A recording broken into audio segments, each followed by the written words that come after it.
This episode of Replayable is brought to you by Floodgate Games, the creators of Skyrockets, Festivals of Fire. In Skyrockets, players take turns to play cards and flip the matching sand timers, which represent your fireworks, without letting any of them run out. Do all this while working together to advance along the countdown track to win. Skyrockets is a standalone game inspired by the hit game Kites, Time to Fly. A deluxe edition is available exclusively from Floodgate and includes acrylic tokens and premium card sleeves. Pre-order Skyrockets today.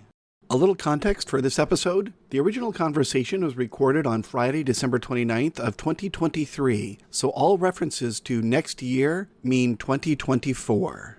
Enjoy.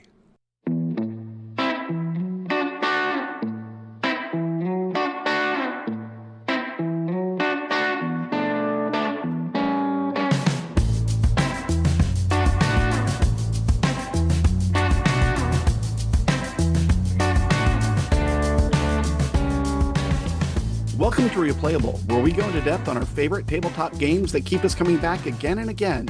I'm the start player, Todd, and today I'm joined by Greg and Paul. For our 20th episode, we will be discussing the granddaddy of deck-building games, Dominion. It was originally released in 2008 by Rio Grande Games and was designed by Donald X. Vaccarino, who is also joining us on the show today. Welcome. You have been interviewed a lot, but I apologize in advance if I ask questions that you've already answered 100 times. Just drop it. Just get on with the question. They're way more entertaining. Yeah, you mentioned that obviously you played games as a kid and you had a D&D phase and you even made a few games back then. What was it about game design that appealed to you in your youth? In my youth, what appealed to me about game design? I mean, I have no memory of these times. You don't just have trouble pulling memories from your brain. They're actually gone. Right. And so it's going to be hard to guess the motivations of young Donald X. But the games that I made as a kid were, I think, 100% some existing game, and I'd messed with it. Right. And then I think that holds true the entire time until 1994. And in 1994, I played Magic. Yep. And at the same time, I'd read a book about game theory, which is like largely unrelated to games, called Prisoner's Dilemma by William Poundstone. Mm-hmm. And so I was, first of all, I was very interested in I should make a collectible card game. And then I was like, I should just make games with rules on cards that interact. And, Magic didn't debut that concept, but really refined it. No, that isn't how I would put it. Did a lot of it. Magic did a lot of it and had to figure stuff out for doing a lot of it that other games didn't. It's amazing how far they failed to advance. Looking at recent sets and how bad the templates are for some of these things that they've had so many years to try to figure out how do you phrase things in the best way. And, they've refined it over the years. But anyway, Magic really did a ton of it. That was my introduction to it. And I'd done a tiny bit of it, but I hadn't, seen the potential of having, all these cards with rules that will interact and give you unique experiences every game. And at the same time, I'd read this book. And so I thought I will make a game theory game, which I did. It was Pirate's Dilemma. And it was impossible for normal players.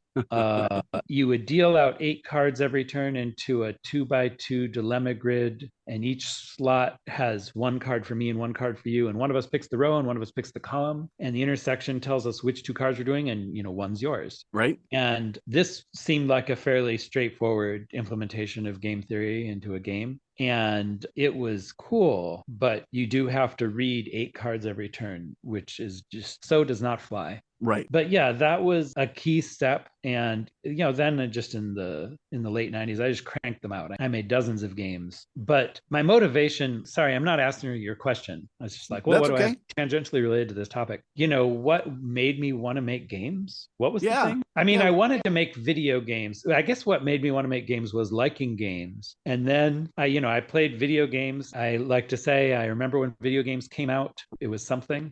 Right. I never played Pong, but I did play Pac-Man on its first run through the arcades. And Donkey Kong, when that was all Mario had to his name. Oh, yeah. Mm-hmm. And it was like, these were fun. I wanted to make those. At some point down the line, I probably got into, my particular abilities as they relate to game design. In the case of Dominion, which is an extreme example, the premise of Dominion was that everything would be in this deck of cards. I It's love that. a game of building a deck of cards, and we'll just put everything in it. I'll not have any other thing. And the whole point to that wasn't, this will work the best. It was, let's just take it to the extreme and see what we get.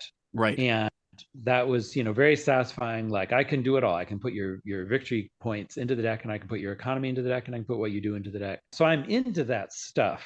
But I would say the main thing really is just that I liked games. Right. Okay. So I So made them. And that's not just limited to games, right? I mean, I like music, and I've written some songs, though I don't really play an instrument. And I like fiction, and I've written a bunch of stories. I was going to say, like, It's you did just some if I'm into screenwriting. it, I do some. Yeah, I wrote some screenplays. Oh, you read about that somewhere. I did. Yeah. At this The point, I turned two of them into novellas, and I think those are way more likely to do something because I've managed to like submit stories to places, but I haven't managed to ever send screenplays out. All right. I don't know. The screenplays just feel so hopeless. Uh, Well, what themes did a you story, explore? what? I said, what themes did you explore? You don't have to tell me the whole plot lines, but what In the themes were you screenplays, grabbing? Yeah. the premise of the first one was not the story premise, but the premise for me was to pack in every good idea I'd had, but in screenplay form. Right. And I think you see this with, an analysis of bands, songwriters, where it's like, their first album is every good idea they had in song form. And their second album is, everything that didn't fit on the first album. And they have to actually start to, learn what they're doing and come up with new stuff. It's But so yeah, true. the first screenplay, it was just what cool stuff do I have and can I mash it all together into a screenplay? And I totally did. And so the second one was like, what do I have left? And man, I had a lot left. And I worked it into a more normal, a more conventional thing. A problem with my screenplays, except for the funny one, was that they're all about, people coming to realizations. And while there may be famous movies that do that, I always think of Wall-E and Up, Mm-hmm. where they've got whatever cool premise, and then at some point there's just a big chase. And I never had the big chase, and so it always seemed like, who's really going to make these? But yeah, the first one was, it was very arty, it was surreal, it had lots of cool ideas, and the second one was like a more conventional story, and everyone had wanted me to write the funny one, even though there had been jokes in the first two, but they wanted, the airplane style comedy. So I wrote that one. You've probably read the Dominion blurbs. Yes. I wrote those. Okay. Oh man, they are so much work. I've got to write one for Rising Sun. I'm so dreading it. You're tight 15. It's this try to come up with jokes for this narrow topic, and it's always like, oh, look at my screenplay. Does it have any jokes I could use? It did Right. one. The Hinterlands blurb starts with a joke from my airplane style comedy. Nice. It was, in the screenplay, it was like, well, it's a big city out there, and we're little people. I mean, Yep. little one compared to the city, and so on. And so, yeah, that translates into the Hinterlands blurb. Someday, maybe I'll get these novellas published. Well, I haven't maybe actually someone submitted listening to them the pod will anywhere. be interested in them. Yeah, who knows? Well, and the reason I'm asking about the screenplays, right, is because after that you go through Spirit Warriors and Spirit Warriors 2. Yeah, And yeah. how important is having narrative in a game for you? I would say in the murky past, it started off being something I zero considered, except, I mean, I had games that had narratives in them. Right, like Spirit Warriors did have hero building and questing. I mean, there was an underlying it theme had there. stories in it, and it tried a little to make it so that they weren't entirely scripted because things can interact, right? Right. And I'm still interested in that. I'd still like to make Spirit Warriors 2. It made it onto my desk maybe 3 months ago and is piles of cards sitting there as instead I worked on other projects. I've got a game where you explicitly tell stories. Maybe I can talk about this game because, man, it has been shown around. Let's do it. This game, it's called Movie Draft. I tend to not put a lot of effort into these placeholder names. Right. And you think, it won't be published with that name anyway. But then Kingdom Builder just got published as Kingdom Builder. Didn't Dominion originally have a name like Castle Builder or something like that? It was Castle Builder. Yeah. Yeah. At the very beginning, it was like, I didn't know. I wasn't hooked into the community. I didn't know there were a million Build a Medieval Kingdom games. And I Right. was like, I'd like to make a Build a Medieval Kingdom game. And in the beginning, it was all stuff around a castle. So it was Castle Builder. Right. And then I made some more cards. Like the second expansion was called Abroad because it was like, well, we can't stay in the castle forever. Dominion is a poor name for it because it makes you think it's going to be like Risk. And I think there is a Risk product with Dominion in the title, even. Yes. But that's what happened. Now it's Dominion. It's like Raiders of the Lost Ark, right? Right. They're robbing a boat. What's going on here? But once you have had the experience, it's just that game. So it is still bad to name your thing Raiders of the Lost Ark. But in the long run, it can work out. Well, or you just rename it Indiana Jones and the Raiders of the Lost Ark, and then it's all good. So so movie draft, it was from 2003. At the time, there was no drafting.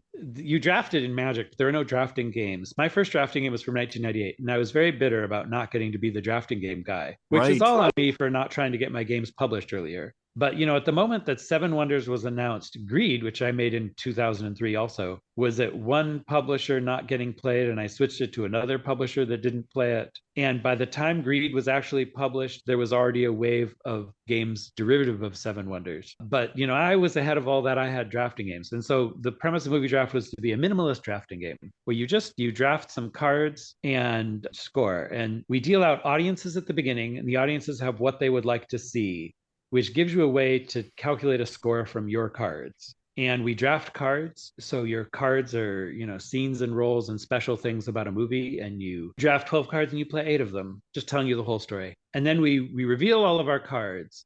And, you win an audience if you have the highest score for it. And whoever wins the most audiences win.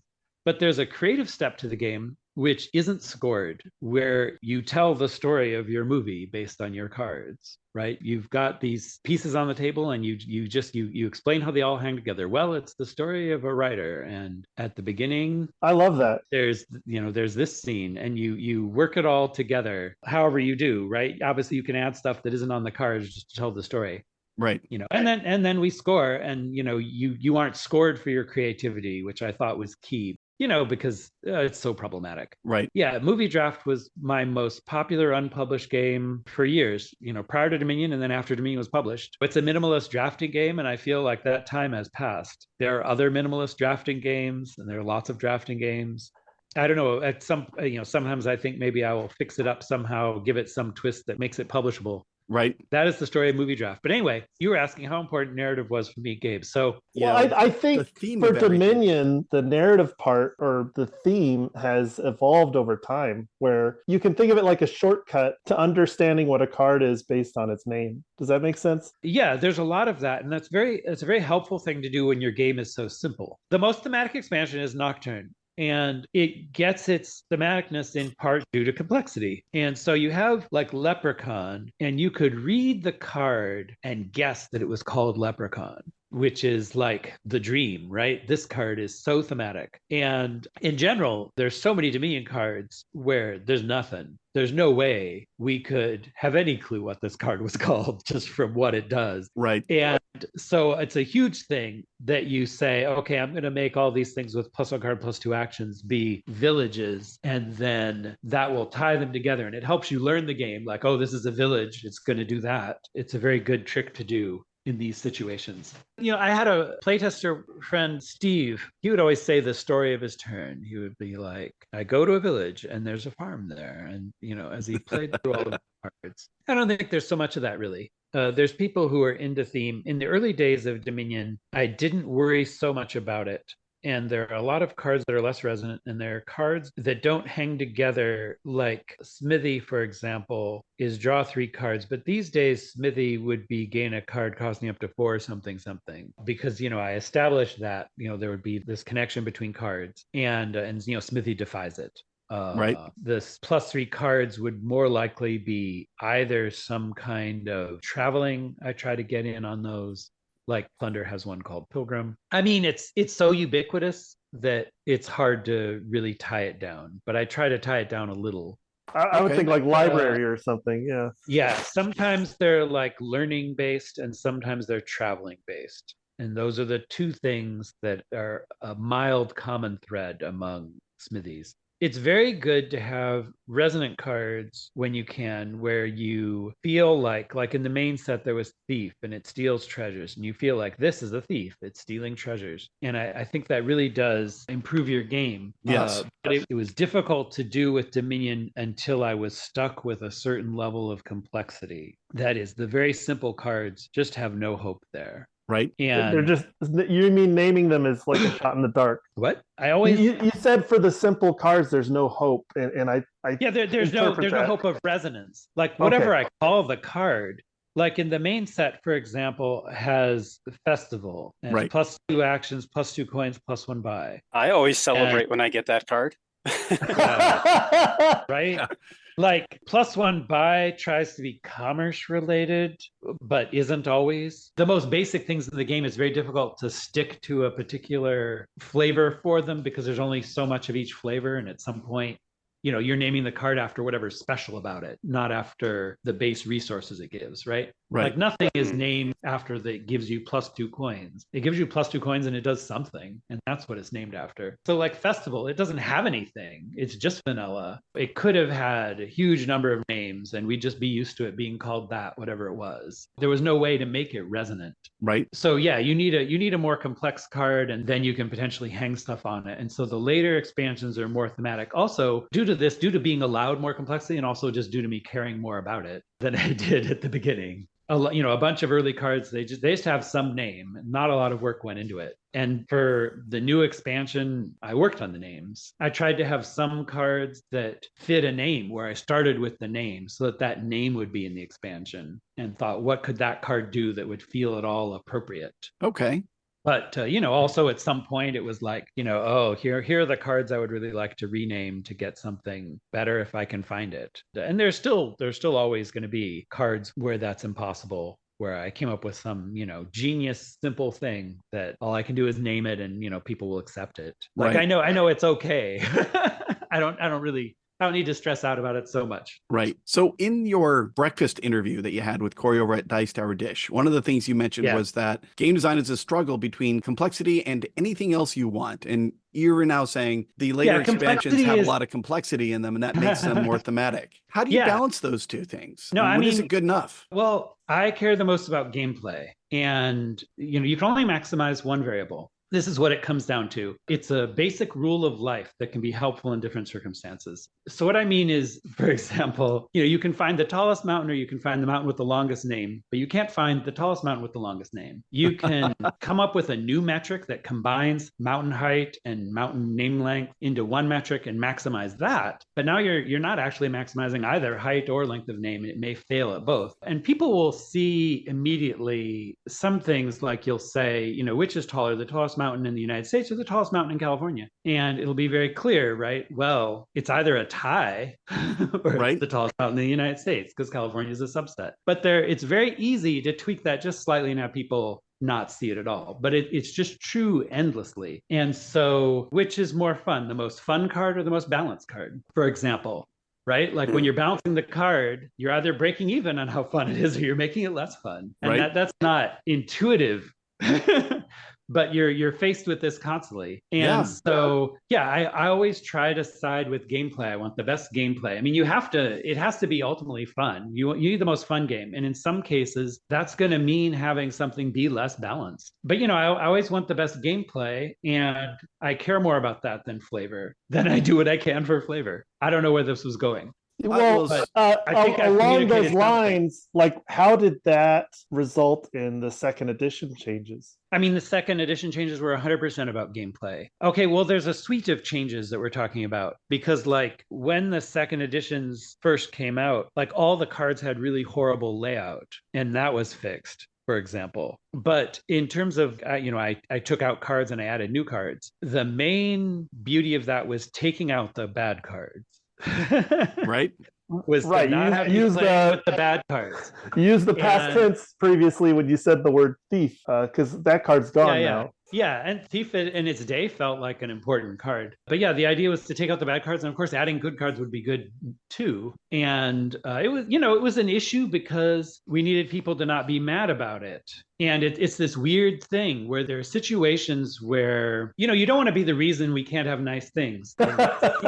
People are sometimes in this area where, in adventures, my big regret about the Adventures expansion is that warriors can kill other warriors. And at the time when we were playtesting the set, I was the only one who didn't like it. Everyone was like, oh, it's so thematic. It's great. Warriors can kill warriors. And it turns out lots of people hate it. It sucks because, you have to have all this knowledge of Dominion to know what I'm talking about. But take it from me, you don't want warriors to kill warriors. And you don't want to invest in something and have someone take it away. Yeah, you put a lot of work into your warrior because you had to upgrade it from a page to a treasure hunter to a warrior. And it was several shuffles in. When you lose the warrior, all that's gone. And it's fine that some things can get rid of your warrior, that can be a risk some games. But because warrior can do it, it's in every game with warrior. Right. And I would like to fix that. And it would be easy. We could just change the warrior card, give it a different attack, stick it in the expansion. And, we just can't do this because there'd be people really upset about it.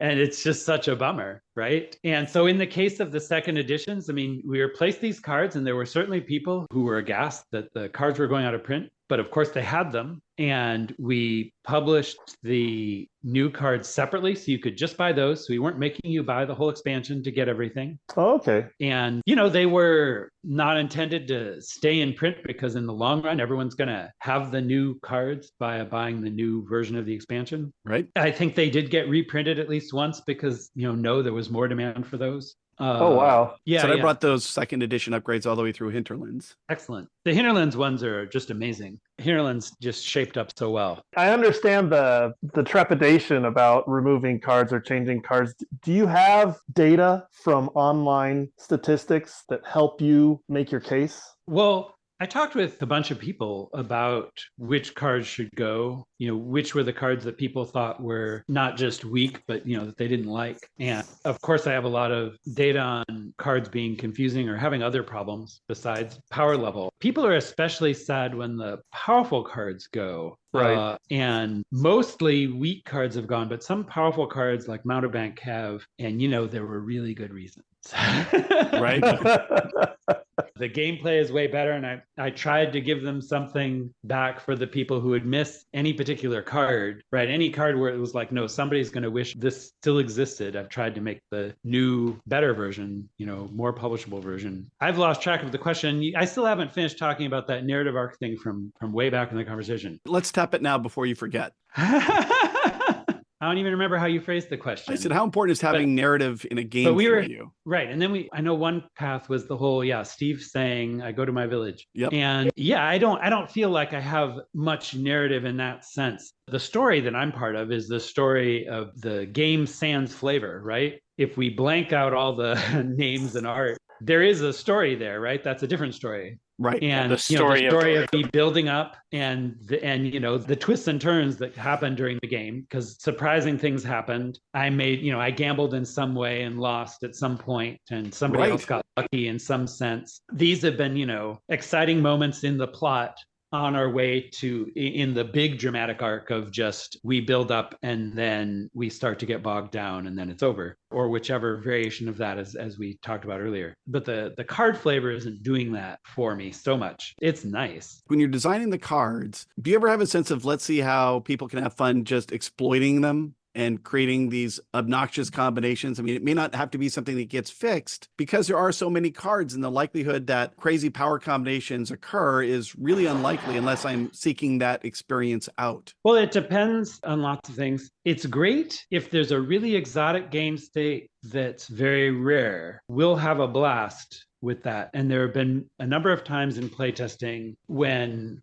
a card is produced in exotic game state, and it was just a bummer that the card did it absolutely every game it was in. and that it wasn't rare enough. And it was like, this is fun once, and then you never play with this card again. Whereas if it was a combo, it could be there, it could be in the game. Right. It depends on the nature of the combo, because there are a few combos that are over the line in terms of what they do to the game. Like, this game is trivial and dull because of this combo. Right. And that hasn't necessarily even killed the card. Obviously, I don't know everything that's going to come up in advance. Right. But I know some stuff. And so, for example, one of the worst combos is Lurker Hunting Grounds, where Lurker trashes an action from the supply or gains an action from the trash. And Hunting Grounds gives you a duchy or 3 estates when it's trashed. So you can lurker it from the supply and just gain your duchy. Right. And Lurker is very good at ending the game because you can just trash cards from the supply. So you can empty 3 piles. And so we can just very quickly empty the Hunting Groundses and the duchies, and then probably the Lurkers, and that's the game. And,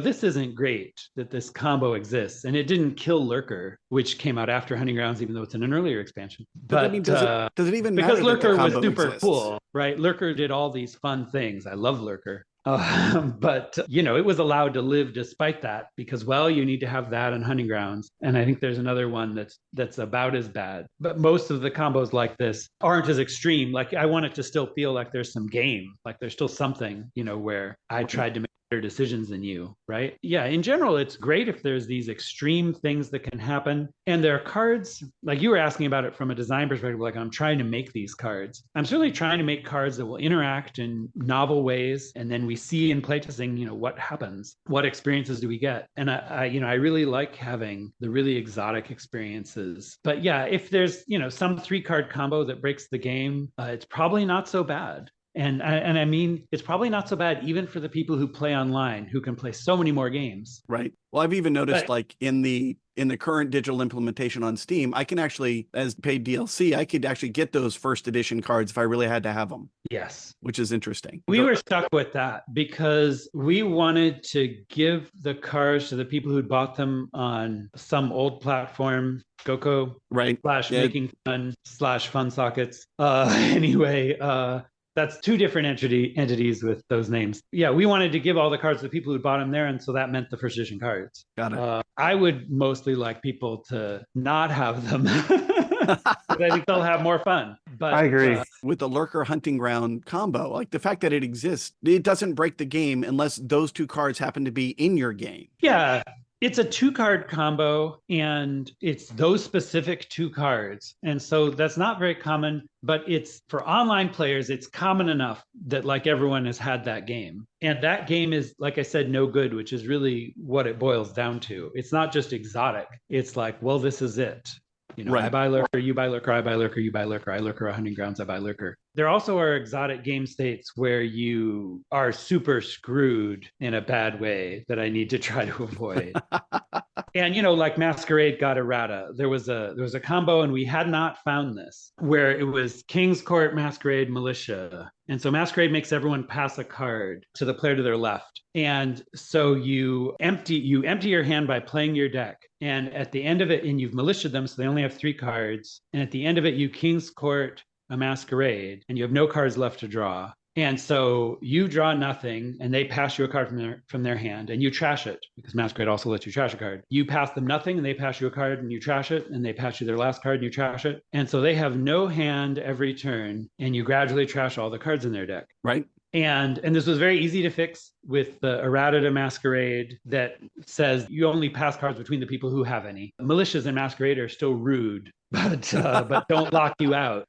Right. And this was a level of problem where I decided, okay, I'm actually going to errata this card. And it's like, it's a change that affects almost no games, right? Right. People always have cards in hand. Why would it even check for that? It only affects the case where you were going to have this awful experience. And that combo, I mean, it was King's Court Masquerade and then any Militia, because there's multiple cards that fill that role. So it was somewhat rare, but still seemed worth fixing because it was just, you don't get to play. Got it. So what are your thoughts about layering a campaign on top of Dominion? Say, first play with these 10 cards, and but then wait. Okay. So, right. I'll answer all the questions. The narrative arc thing, the importance of that for me has gone up over the years. And I would say, especially even now, like as of this last game with this upcoming mysterious game with its unique narrative to it that makes me think, boy, I really want to get that into more games. And it's not clear, like, what options there are even for a strategy game, where how much can you program these ebbs and flows and get different situations. There's all these ways we can have different experiences because of surprising things happening. I don't know what I'm saying here. My whole career has been about giving you new experiences, right? It's that every game is trying to be something that you could play 100 times and keep seeing new things, right? The opposite of games before that. Like, obviously, like Magic endlessly gives you new experiences, and that's where I got the idea. But, there's game after game, like I was a big fan of Reiner Knizia, but a typical Reiner Knizia game, you play it and you've had the experience. It's going to be that experience every time. They're very homogenous. And it goes beyond that. Right? Like he has all these different bidding games that are these twists on this formula where, Medici and Ra are very similar, but they're different. And these are the ways. And then there's modern art and it's very similar, but it's different in this way. And if those were my games, that would just be one game, the bidding game. And it would vary all that. But so I'm very big on that. But yeah, it's never been focused on narrative. It's always just been focused on it's super fun to have these games that are different every time. And I mean, I'm playtesting them too. I've got to enjoy playing the game 100 times. Right. So I'm trying to make these games with all this variety, but it was never, that's all just like, we'll see different things come up that hadn't come up before. It'll be a different interaction in exotic game state or whatever, but it was never thought of. I never framed it in terms of narrative, in terms of a story being told by the game. But I mean, like if you did that I've only considered that recently. Yeah. I mean, if you did that with Dominion, you could say, here are the 10 cards you use for the first game. And then you could have an event, right, that carries over to the second game. Then you have a second set of 10 cards. You want to talk about the campaign thing now? Yeah, basically, I'm just trying to get more storytelling out of the wonderful framework that is Dominion. Yeah, I don't know. There were things called campaigns in some of the online versions of Dominion, digital versions, and the new Steam one has big plans to do that. Okay. It's just they're still days away from releasing the initial version officially as opposed to as a beta. So it's been waiting. Got it. But the way these things used to work is, they didn't have anything that carried over. They were lots of games of Dominion, and there would be unique twists to how things worked. In some of them, there would be a rule that changed the game, or sometimes it would just be your starting deck is different in some way. And that was how they worked. And I imagine that's the plan for the future too. And I put in all that work. I mean, I picked out all the sets of cards and what the rules would be and stuff for all those campaigns.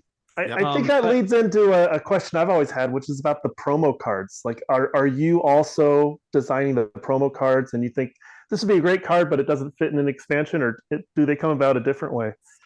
Well, promo cards suck. And the problem,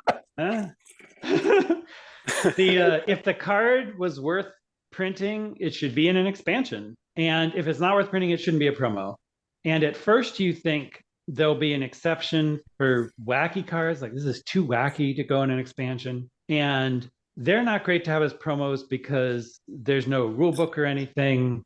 These days, everyone can just look up the card on their phone. So you can say, okay, maybe it's not so bad to have the wacky card that's the promo. But really, the promos exist because there's people who want them. The Finnish publisher says, oh, we'd like a promo, the 10th anniversary of Dominion something Finland. And, we try to be friendly. And so there's Sana Avanto.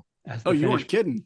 I wasn't kidding. Yeah. We had a promo waiting for the next time somebody wanted one. And Spielbox said, can we have a promo? And so we could just say yes. And so that's Marchland, and it's coming out in January or something. Okay. I don't think I finished the previous batch of questions, though. We had talked about campaigns and adding narrative to the game, and you said that was in store for the digital version. I didn't really answer that question, though. You were thinking of campaigns in terms of, I always think of the Heroes of Might and Magic campaigns, Heroes of Might and Magic 2. Yeah. Where Like you had a choice you could make at some point during the campaign, and you get this alliance with the elves, which means now random groups of elves on the map will join you from that point on. So there's actually some little bit, like they didn't do much. They didn't put a lot of effort into this, but there's some little bit to which it's not just play a series of games, right? Or with Pandemic Legacy, where there's some change that happens, not just like these changes to the board, but you make a decision and some card is different now, and it's not going to be so different, but something or just something as simple as starting with a new card in your deck instead of just copper in the States. Well, I mean, I think that totally did the trick of spicing up those games, right, to make the campaigns fun. But there was no like based on how things go, because how things go is just you win the game or you don't. And we could say you could have something like an achievement in there, right, where it's if you manage to win the game without this card, now we're going to do something different next game. And we never did anything like that. So there was no connection. You could just play all of the campaign levels independently, and it's the same difference, right? They were all related, but they didn't exactly hang together. It's like there's the Seaside campaign, and for one set of levels, there are a bunch of levels where you got to take 2 turns at the start of the game before anyone else got going as a special twist. And then there were levels where I've picked out the cards. This is the board. And then maybe, your opponent starts with this card in their deck or whatever it is. Or you start with this card. And some of those were extreme. But yeah, the levels are all independent. It's come up a few times doing some kind of campaign thing, not with online Dominion, but with real life Dominion. And I haven't really put any work into it. And I guess it's not really hooking me. Right. It's just like, I'm getting plenty out of Dominion. Right. Well, if you ever decide to do it, Dominion Legacy. Yes. I mean, I absolutely hate tearing up cards, so no, but. Oh, yeah. And it's like, I feel like what you get out of it, I'm giving you every game anyway, right? Like, okay, you can get this sensation of you tore up your card, you put a sticker on the board, it's different, and we did that. We're living in the world of our consequences, which you don't get out of playing a game of Dominion. But a significant part of what you're getting out of it is this variety that I'm giving you tons of. Yeah, absolutely. You're having new experiences every game. And so, yeah, I don't need to make you rip up cards to do that. You can just do it. I'm not ripping up my first edition cards either. Just so I don't know what to tell you. I unsleeved mine. They're gone. They are no longer Donald approved. Yeah. For a while, I unsleeved Alchemy, but finally I sleeved it again. Oh, it made it back into your good graces. It didn't exactly. I mean, it's the black sheep. I always cite.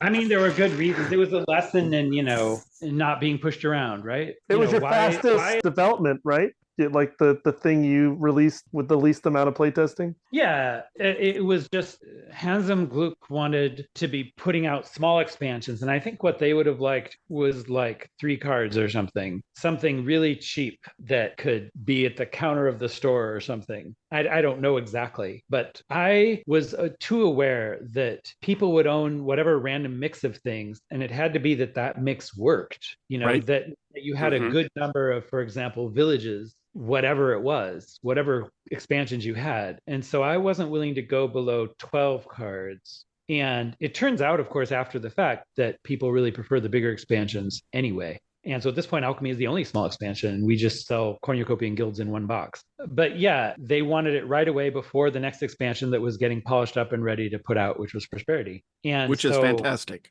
Yeah, that's my favorite. Well, Prosperity got so much better with the second edition. It had a lot of dud treasures, but it was always a very popular set. But anyway, yeah, why am I telling you this Alchemy story? I can tell it though. I needed this set right away that was like 12 cards, and Alchemy, which was planned to be the last expansion, of the expansions that I all made before I had a publisher, half of it was the potion stuff. So I could just break that off. People always imagine a large Alchemy as having way more potion stuff, but that was not the case. It had just that much. And I got a month to work on it, and there it is. And for all these years, there's this lesson of game design. It's tangential. There's this lesson that when people complain about something, it doesn't matter if they're wrong. They're still not having fun. It's not enough that you can say, well, I've done the math and you're wrong. Right. It's like They're not having fun. Wait, that argument doesn't work. Come up for me, right? It's like it This wasn't is what enough Greg to thinks balance about stuff. Quacks of Quedlinburg, by the way. I'm unfamiliar with this entity. Oh, it's a bag builder where you are randomly drawing a chip out from your bag and you're setting it down and you're advancing along a track. And based on the combos you're exploiting, you're going to get further along the track that round. And Greg, I'm not trying to embarrass him. I will just say he's had some phenomenally bad luck where like statistics say he should be winning by far because he has... I competing. I just want competing. I don't need winning. Yeah. Anyway, so kind of what you're saying that, you know, the math says that players are wrong, but yet they're not having fun. Yeah. So wait, what were you talking about? I knew that was tangential. I Absolutely. knew that, but it seemed like it was relevant to what we were talking about somehow. It's alchemy. Right. So a key thing in alchemy was it could be that this is the only potion card on the table, right? The only one is this one. And it has to be that it's worth getting despite that. And that you'd like to be buying potion and have there be several options, but you know, when there's just one option, it has to work. And so I focused on that. That was clear. And I tried to make it so that it worked, and people still don't like it. And they're right?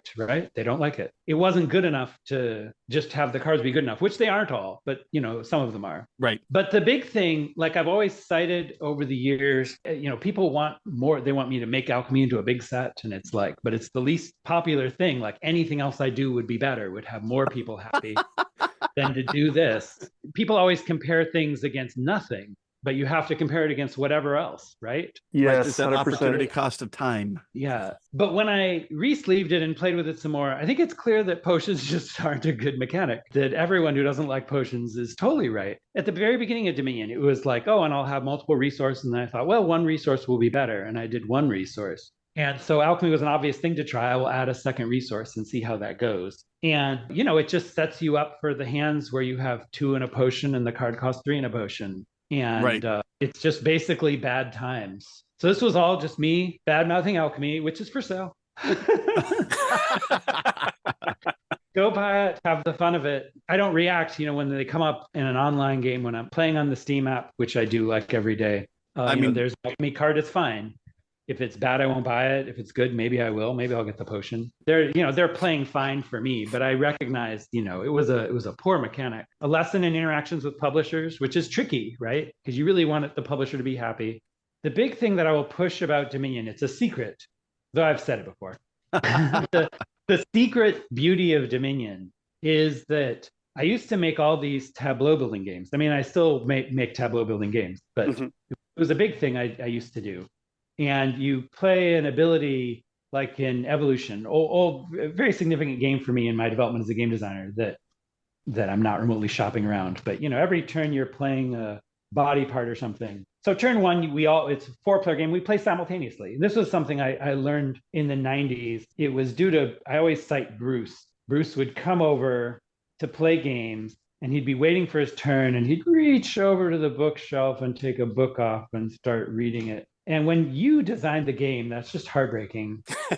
And you have to do something to keep people always involved. Oh my God. And so I started making all these simultaneous games. And Dominion is my most famous game, my most high-profile game. And my second most high-profile is Kingdom Builder. And they both have turns. You take turns and you're waiting for your turn. I initially referred to Kingdom Builder as the downtime game. In most of my game, the players all do things at the same time. There's different tricks you can do to try to solve this. And Dominion uses the best trick I came up with, which is all the complexity of your tableau is hidden away in your deck. So it's not out there baffling you and, you know, having things that you miss. Got it. And that's the secret subset of that. Yeah, it lets you make a way more complex game state that you can handle.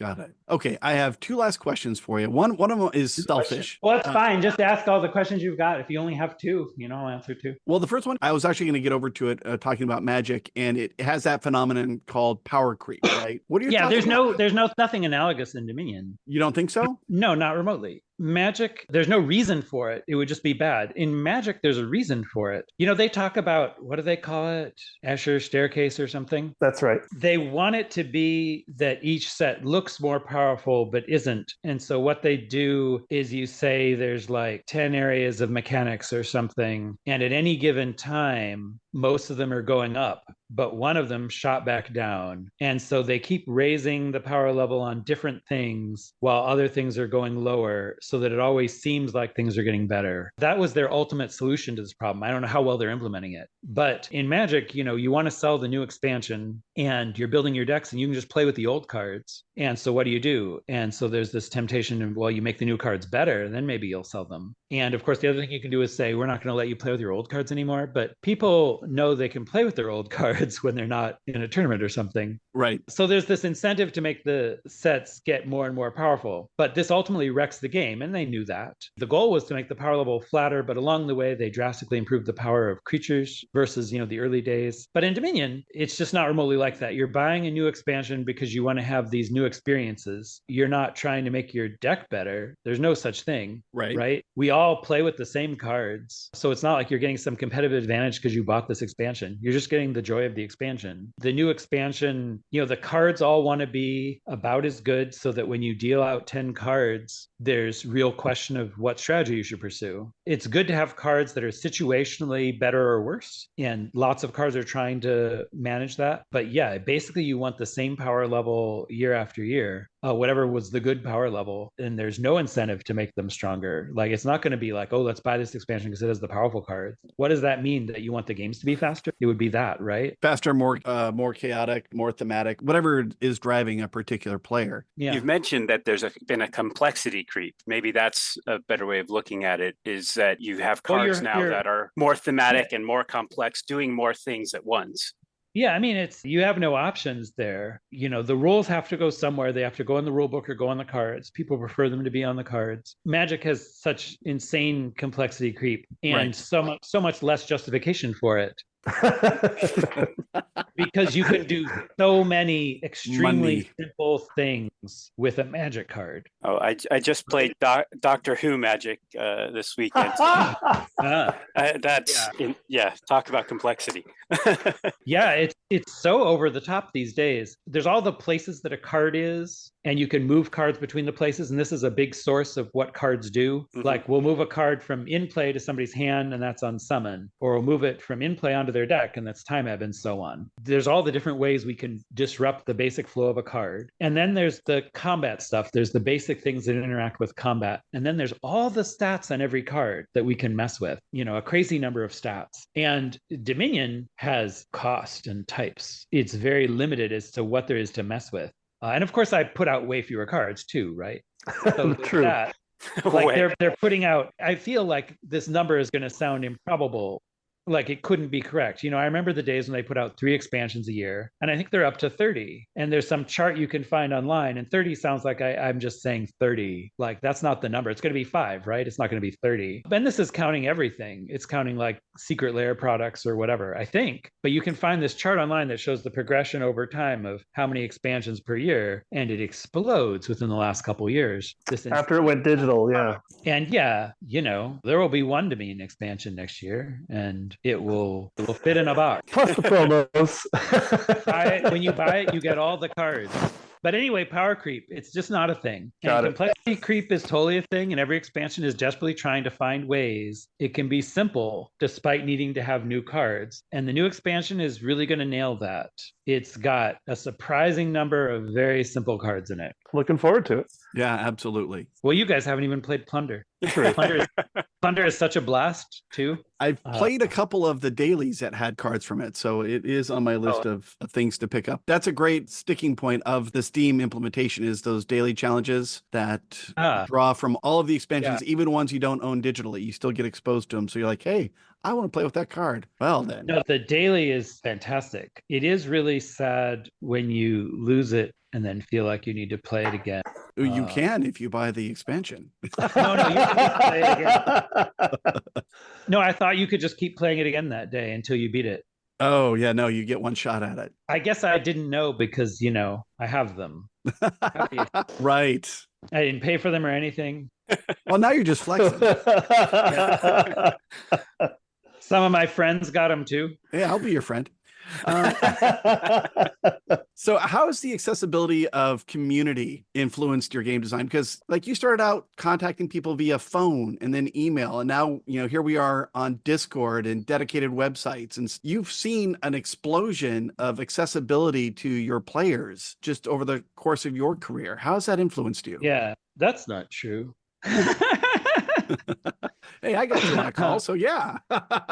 The community has changed a lot. The initial community was on Board Game Geek, right? And somebody made a site, Dominion Strategy, and all the Dominion talk moved over there. And it's basically dead now. These days, all the talk is mostly at the Discord, with the runner-up being the Reddit.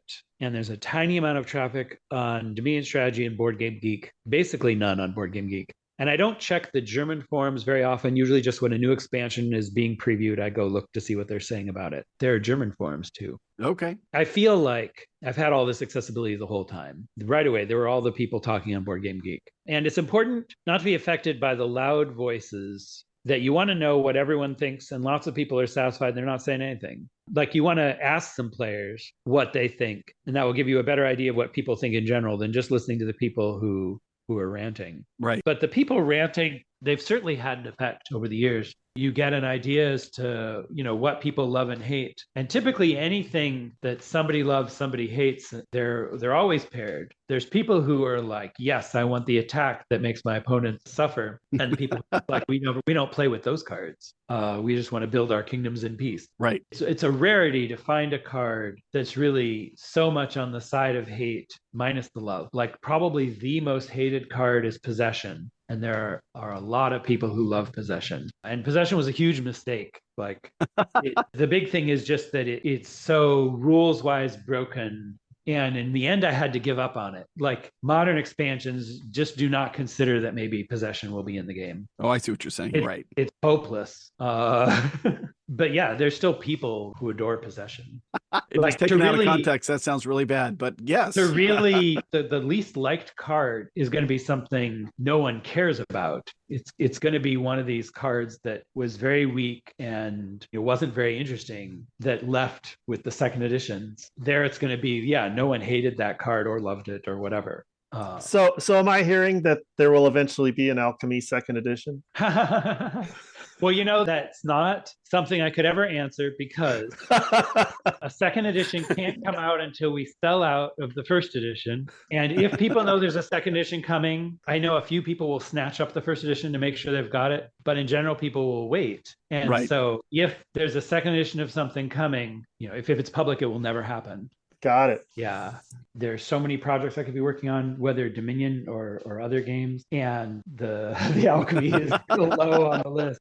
All right, I'll get ready to wrap us up here. Do you have any other follow-ups to questions we've had? Your whole thing, it's at the beginning, we're all going to be talking about narrative. That's what we're interested in. That's what I was trying to get to, and we covered a lot of it. And yeah, these days, I care more about that. Like, I want to make sure, like, for years now, I mean, when I say years, certainly for 20 years, I've been paying attention to this thing, like having the game be climatic. Like, I don't want it to just be like the game lasts 10 turns and then it's over, and who has the most points. I want it to be the game lasts 10 turns and then it's over, but it feels like we got to a climax, that the end was big. Right. And this isn't tricky. So I've done it a lot. And I have 2 or 3 games coming next year. And one of them has this very conventional arc to it. And, it builds up in exactly that way. And then you have your big finishes. And so it gets this climax thing very easily. And like I said, one of the other ones it has a very unique story to it, I feel. So can we at least have estimated release dates on these? I just don't know how to get another one of those that isn't that. Like, what are all the stories I can tell with the ebb and flow of a game that I can really dictate and have play well? It's all down to art, right? These 2 games, I think Rio Grande has announced the names of these games in some newsletter or something. So I can just tell you that the one is called Pacific and the other one is called Moon Colony Bloodbath. Wow. Okay. Polar opposites there. Right. And art is being done on both of them. They'll come out next year. There's no way to know how unhappy we'll get about the art. At what point we'll be like, we need to have somebody else finish this art. They're both being done by a single person. Oh, wow. Okay. I think that's typical. It hasn't ever been true of Dominion, but for lots of games, there's this very nice style to the Moon Colony Bloodbath art. It's going for that Googie architecture thing. Right. The Pacific is this information has not been publicized. Moon Colony Bloodbath is Franz Vollenkol's doing the art, and Pacific it's Marcel Andre Casasola Merkel. And so his stuff is very arty. Yeah, it really looks like art. And yeah, that stuff is all amazing. So my mind still wants to say more about narrative, but I don't know what there's to say. Well, I've gotten more interested in this. And, the new Dominion expansion, March or April. Rising Sun. That one's also waiting on art, but it's lots of artists. And, if somebody doesn't come through, they just get replaced. I should start to say April at this point because the art isn't in, right? And if the art was in now, I think it could be March. I guess it's not going to be March. But the new Dominion expansion also has a narrative arc thing in one of its mechanics. Oh, now I'm really looking forward to it. A really different thing. And that is, of course, completely unknown to the world. So now someone will listen to this podcast and report it on Discord and Dominion Strategy and let it. There you go. Become part of the conversation. Yeah, it has a unique narrative arc mechanic. So if that had already come out, we could be all talking about that. Well, we may have to have a follow-up conversation then. And that was the whole idea to it, was really that the narrative arc thing would be the cool thing, so I would try to come up with this mechanic that did it. But over the course of my career, it hasn't loomed so large. Yeah, well, I'm with you, Donald. I don't tend to get into the theme of a game that much. And the story for me is what's happening at the table, the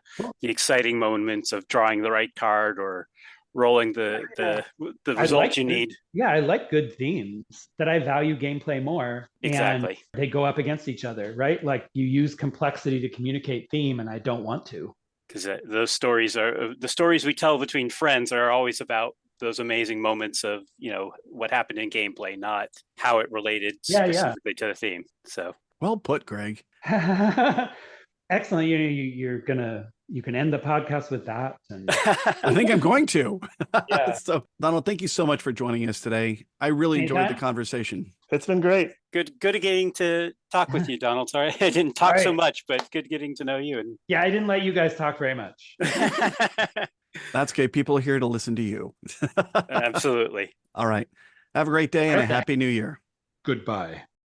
That was a good conversation we had with Donald X. Vaccarino. I loved it. Let's move on to the prompts. It's just the two of us. It's just Paul and I talking about Dominion. The first one, weighting complexity. So on BGG's scale of 1 to 5, how would you rate the complexity or weight of Dominion? Okay, well, it really depends on which expansions you're playing with. True. As you said, there are over 15. I think there are 14 and 5 is coming. Yeah, expansions plus all the promos. So, when I think about weight, I've been playing Dominion for a long time. So the base game, I would rate a 2. And then I think Adventures raised it up to a 3. And then Menagerie raised it up to a 4. Maybe. Right. Yeah. Depending on a lot of things, it could be anywhere from 2 to 4 in my mind. I agree. I had the same thing. Like base game framework is pretty simple. And I'd say that's like a 2. And even within the base game, the card selection, for the most part, keeps it at that level. But based on the card interaction, you can really ratchet it up with those expansions. And I could see it getting up to a 3. I don't know if I'd give it a 4, but I haven't played a lot of Menagerie focused on it. So I think that's one of the other weird things that comes into it. I mean, I'll talk about it later, but Menagerie includes the ways. Right. Cards, which just completely change the game and give you so many options every single turn. So then strategy. How much opportunity do you think there is for strategy and long-term planning? Yeah, so I think with all the expansions, it's increased, same as the complexity. And so I rate the strategy in Dominion at a 4. Wow, okay. Primarily because there's so much path dependency. The choices you make at the beginning of the game predominantly determine who's going to win. in my opinion. Right. Yeah, it's like trying to determine what's the best synergy between the 10 types of cards that you have in front of you as far as the extra cards that you can purchase. You kind of just pick the path from the get-go and have at it, right? You don't do a lot of changing horses in midstream. If you're playing with experienced people, a lot of the time of the game, like let's say a game takes 20 minutes, I think you spend like 3 to 5 minutes on your first turn just thinking about what cards you want to start with and what trajectory you want to take. I agree. So I had it down as a 3 there for strategy, but I could see that being more. I think with the base game, like back when I played a lot with Cornucopia and Prosperity, it was a 3. But I think it's gotten more complex, and that means it requires more strategy, in my opinion. Right. So then what about luck? I mean, it is a deck builder, so you can't get around it. Yeah, I have to put luck right in the middle of the 3. You know, once everybody's proficient at the game, top decking will decide the winner sometimes. Right. Nothing you can do about it. Yeah, I had it down as a 2, but I could see a 3. I had it down as a 2 because you can mitigate the luck quite a bit with a lot of the cards, right? Whether they're giving you extra draws or... Yeah, if you got a shark playing with minnows, you know, that shark's going to win 9 times out of 10. But nom nom.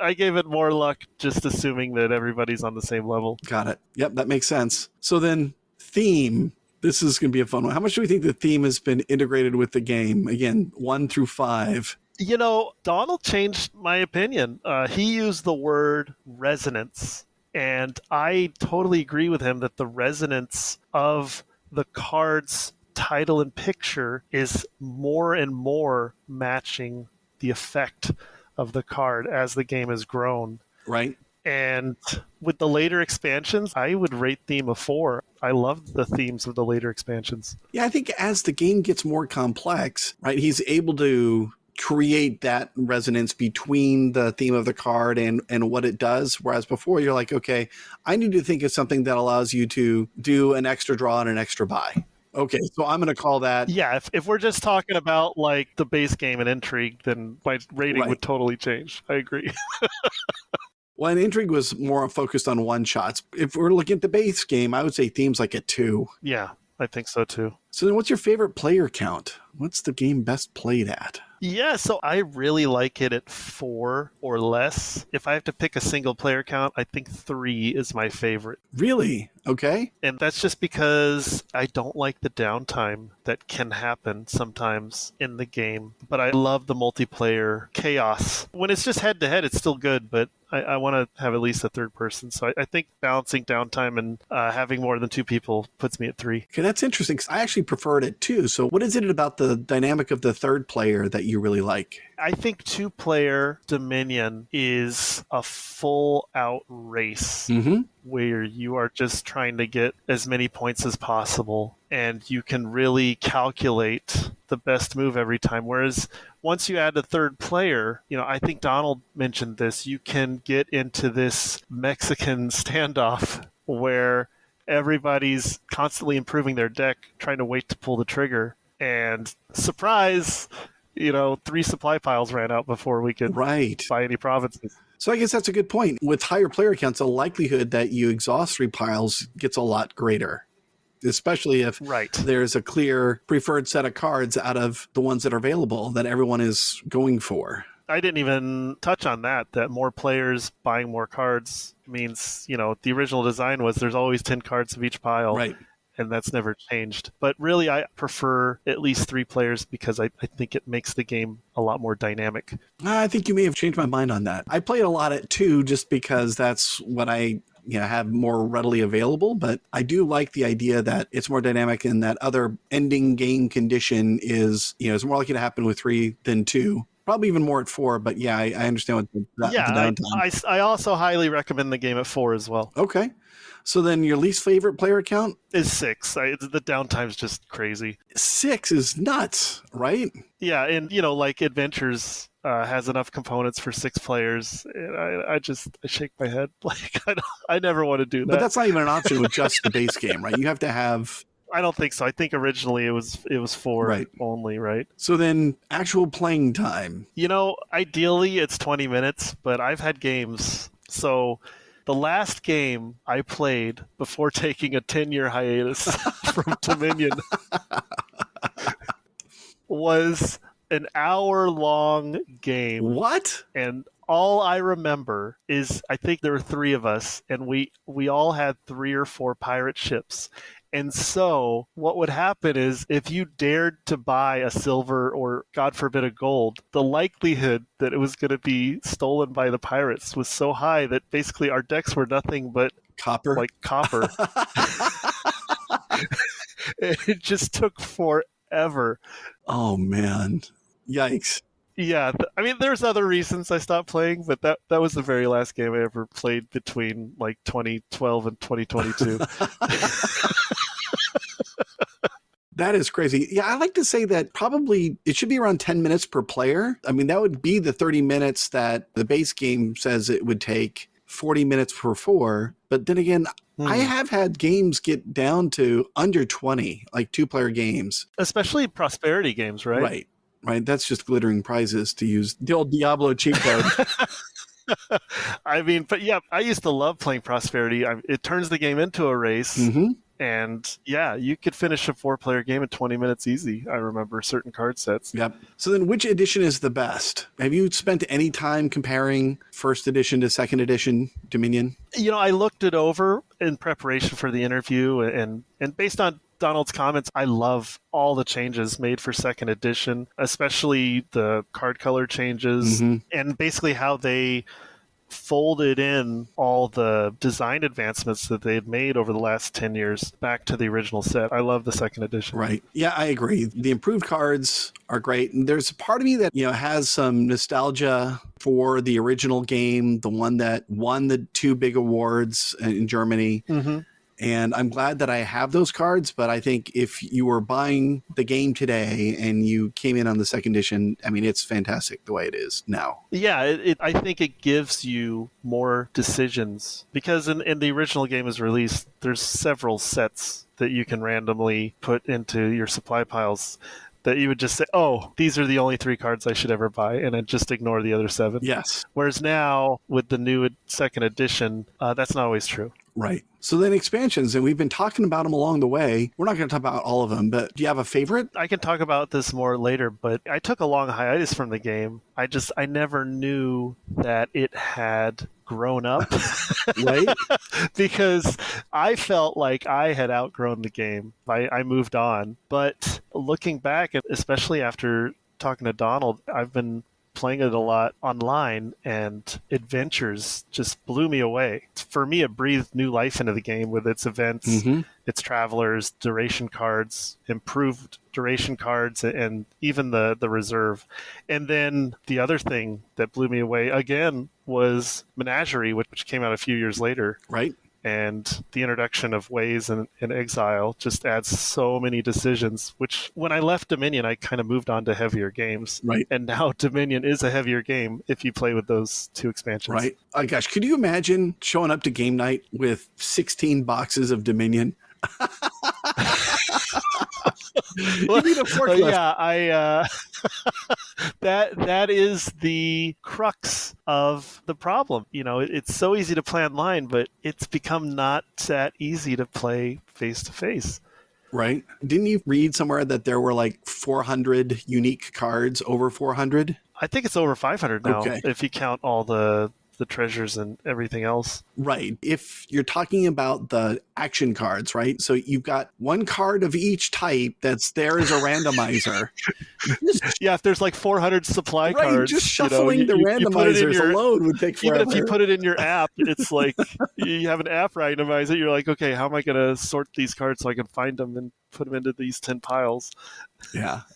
We touched, I think, on Magic the Gathering a lot during our conversation, and it has the same problem, really. And that's why Magic the Gathering publishers want everybody to play online now.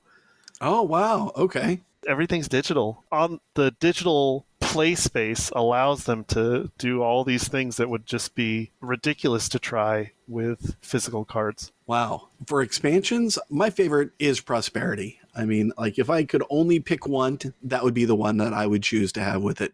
Even if Adventures increases the complexity, I just love the race. Like I want it to be fast. I want it to be big purchases. I like big dramatic moves. And You being able to do that in a small amount of time where you haven't wrecked the evening. If it didn't work out, you could just redeal and go again. Yeah. I think that's when it shines. That's what my answer used to be. And then you grew up, but I guess I haven't yet.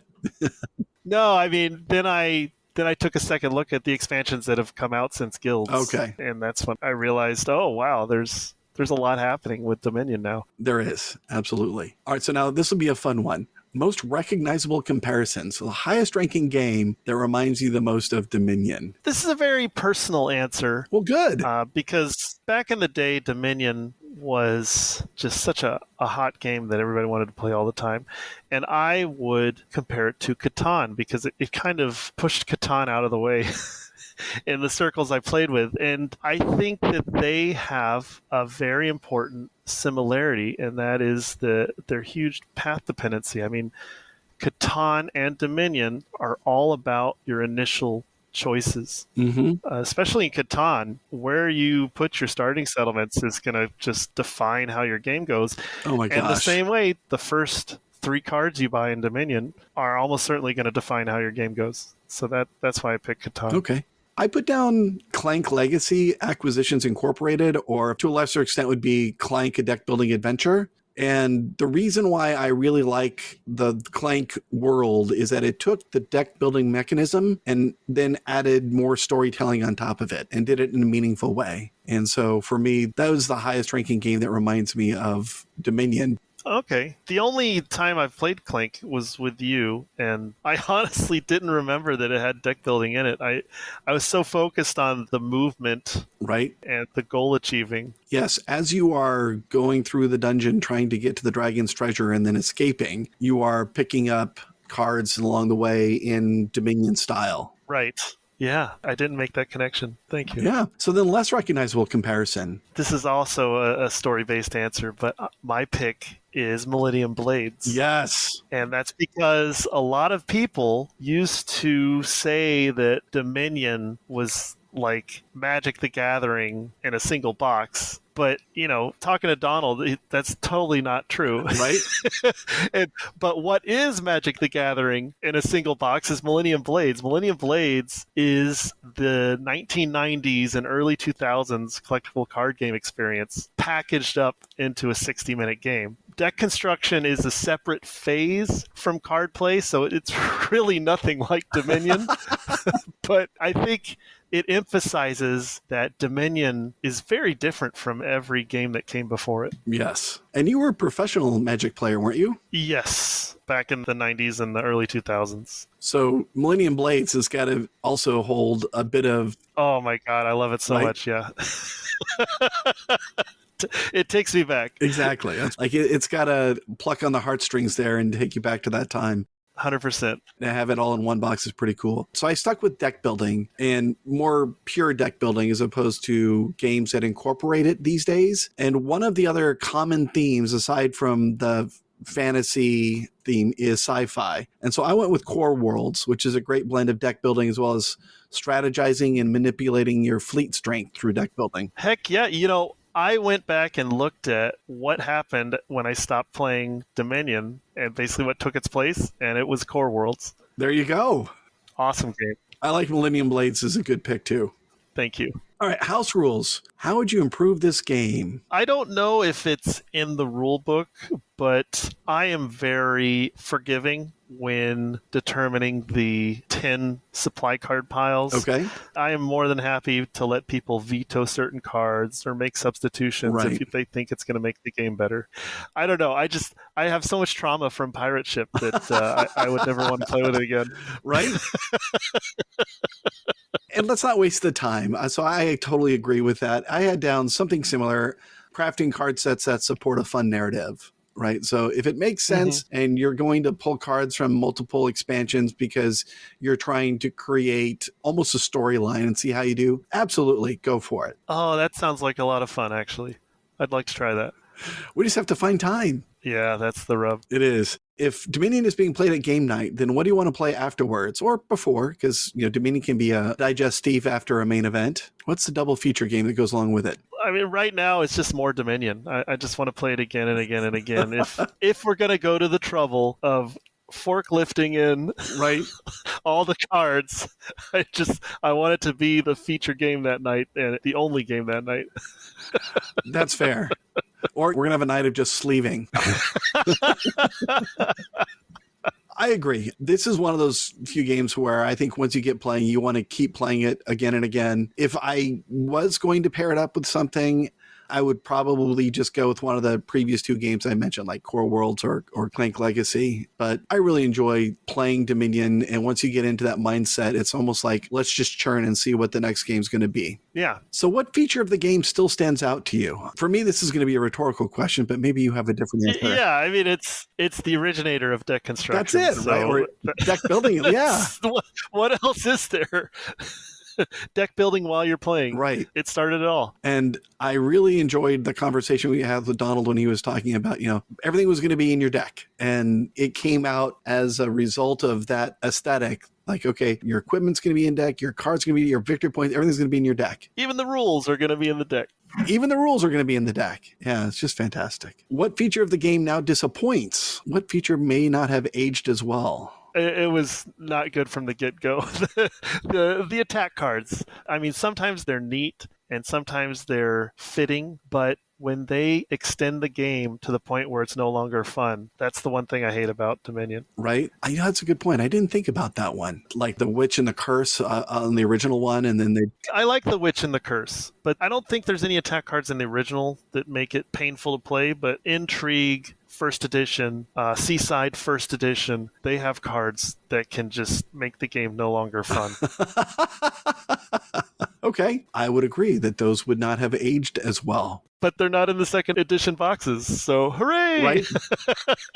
People weren't playing with them, so got rid of them, which is another interesting side effect, I guess. I don't know. For example, like I play it online on Steam. It's free to play there, the base game. And then all of the expansions are being released as DLC that you pay for. Mm-hmm. But there's a daily challenge that's going to draw cards. That's how they tease you into wanting to play the expansions, is they let you play one game each day that has cards drawn from all of it. I wonder if they're tracking like which cards people are playing with.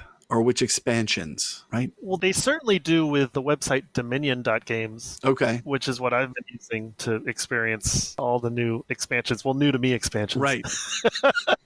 It's a bit like those, Coca-Cola has those freestyle soda machines. Have you seen those where you get to mix your own flavor? Oh, where you punch in what flavor you want, right? You pick what the base drink is and you punch what additional flavor. And I'm thinking that's just in-market data collection. So if you find out that, Diet Cherry Coke is going like gangbusters in Atlanta, then that's what you're going to sell into Atlanta. I mean, people are just telling you what they want. I never thought of it that way. That's awesome. And you have to have an internet connection on the machine to be able to have it in your store. So, yeah. I didn't know that. Wow. Thank you. Learned something about I thought it was, give customers whatever they want at the press of a button, but it's also feedback. So, yeah. Yeah. So I wonder if they're doing that with Dominion as well to get insight. With Dominion. Exactly. Did this game replace a previous one? Emphatic no.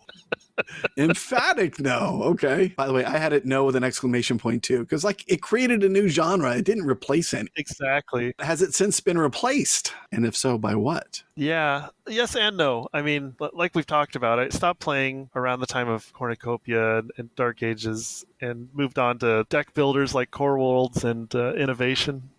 Right.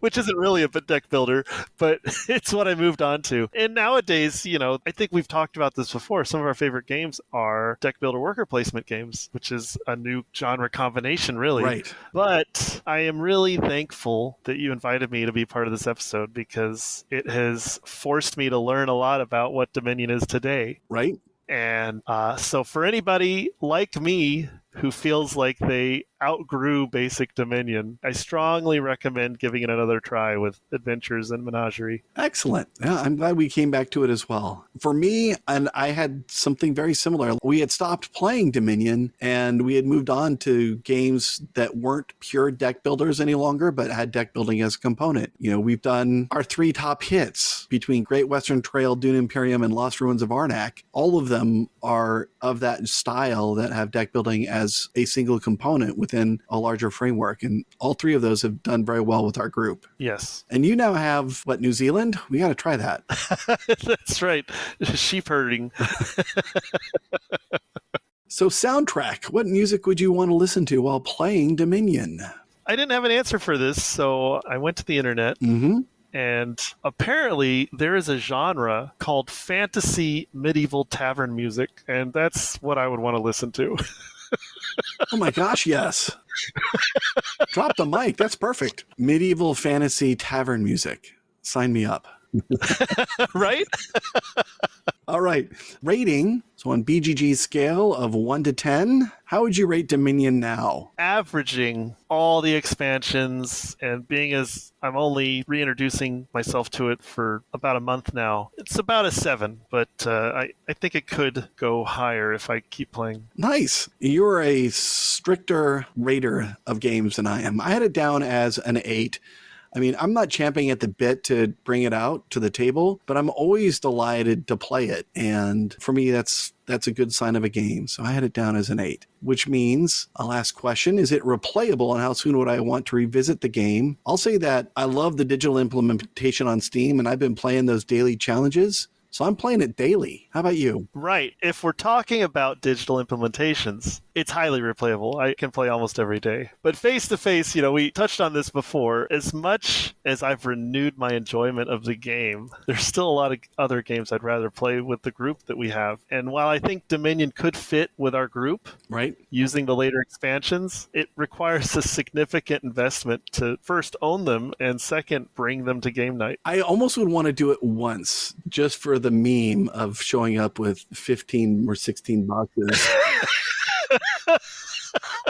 Maybe it would actually, require the investment of pre-planning 4 or 5 supply sets. Now you're talking. And only bringing those. Yes, that's how we would have to do it. Especially with your recommendation before of making the supply stacks into a story. I think that'd be a lot of fun. We talked about this during our conversation with Donald, is like, I think there's a campaign there somewhere between the events and the ways and things like that. You could come up with a story that you could thread. I haven't figured out the mechanisms of what carries over from one game to the next if you were going to make it cohesive like that, but at least in the theme of the cards you could. Yes, I agree. All right, so any other final comments after this amazing show we've had where we've had an opportunity to talk to Donald X. Vaccarino? And it's been great, and I'm so happy that you requested my time for this one.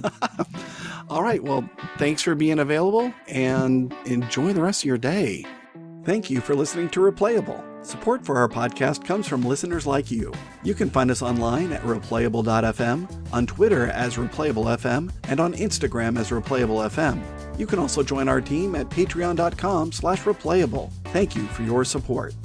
We welcome your feedback, which is the only way that we are going to get better. You can get in touch with us via email at feedback@replayable.fm. And if you're interested in sponsoring us, then please contact us at sponsors@replayable.fm.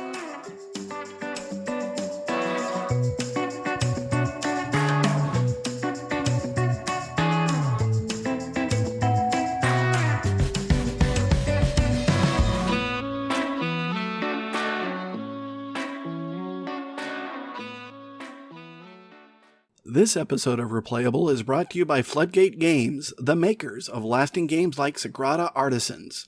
Their motto is creating everlasting experiences through gaming, and that idea resonates with us here at Replayable. As a group of friends who have been enjoying weekly game nights for over 15 years, we have many fun memories that were forged over the gaming table. Gaming is what brought us together and keeps us coming back again and again. Thank you to Floodgate Games, creating everlasting experiences through gaming.